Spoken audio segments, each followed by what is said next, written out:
Welcome back. Stocks are higher in early market trading, particularly stocks south of the border. Our next guest says the price action in the U.S. stock market over recent weeks is similar to what has been seen in the past at the beginning of sustainable market rallies. Let's talk about it further with Ed Clissold, Chief U.S. Strategist at Ned Davis Research. Ed, thanks a lot for joining us. First of all, let's just briefly talk about today's trade. Why are investors so excited after the Memorial Day holiday of yesterday to get back into the market and buying stocks in a big way? Yeah, there was a little bit of fear toward the end of last week when President Trump threatened more tariffs against the EU. He felt they were not negotiating in good faith. But then over the weekend, there was an extension granted. And I think this is the market kind of accepting the reality of the situation, which is Trump is going to make some threats as a way to get people to the negotiating table. But as long as there's negotiations going on, getting towards a deal, those punitive tariffs probably aren't going to be put in place. And this is kind of how the market reacts to a lot of news types of events. It doesn't react to the same news the same way the second, third time around. And that's why you saw a smaller sell-off and the market quickly just recovering and moving past. Which was basically a threat to get somebody to talk. Okay, let's get to your view, because it's an interesting view that you believe the price action in the market recently over the past several weeks looks like the market action that we've seen in the past when market rallies are sustainable. Yeah, this is just looking at the price action of the market. We like to look at these kind of indicators because it's kind of a vote of how millions of investors are thinking at the moment. So rather than waiting for, say, hard economic data or earnings revisions to tell us, what's going on in the real economy, it gives you a pretty good idea of what's happening, what people think is happening. And when you get a huge percentage of stocks rallying together, technical analysts call those breadth thrust. It's usually a very good sign the market rally is going to be sustainable, because if a few stocks run into trouble, there's lots of others that are still in uptrends that can propel the popular averages higher.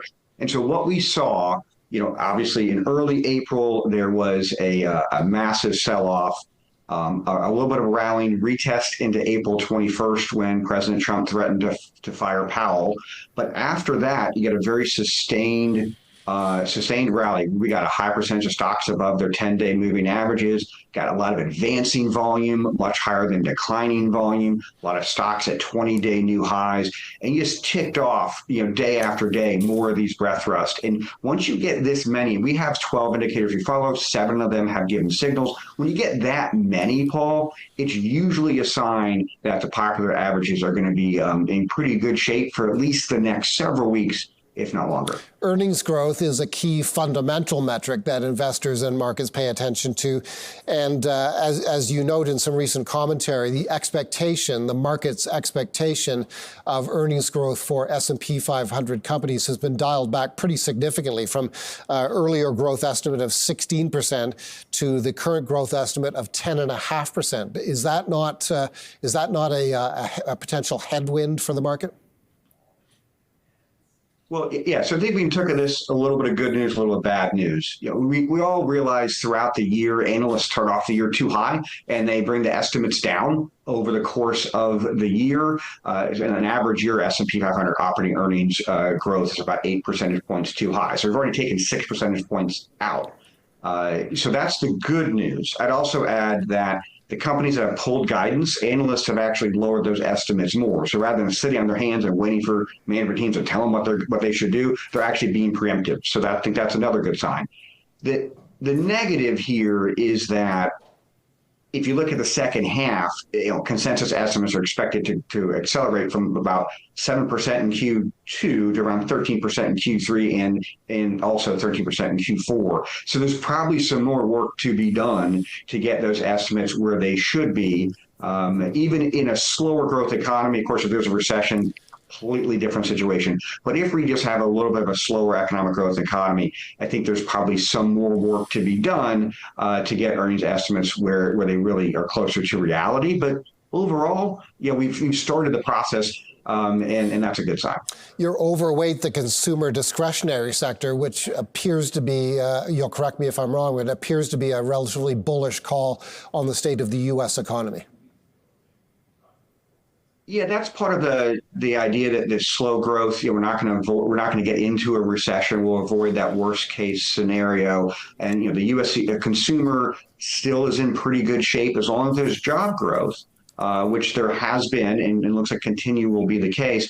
Then consumer spending should be in pretty good shape. And what on the other side of that, really the more hard cyclical areas are the ones where it's not quite as positive. So if you're going to have to choose between, say, cyclical growth versus cyclical value, we'll kind of side with a cyclical growth sector. What sectors are you avoiding? We're actually showing viewers right now on a graphic that you're underweight U.S. energy and U.S. materials. Why don't we finish there? Sure. Yeah, energy has a lot to do with what's going on in the oil market. So lower energy prices, possibly more production out of OPEC, is probably not great for that sector. And in materials too, I think where the weakness in the U.S. economy could start to show up would be the longer we go without trade deals, then there's going to be less capex, and that's going to show up the material sector as well. Ed, thank you very much for this conversation. Ed Clissold is Chief U.S. Strategist at Ned Davis Research.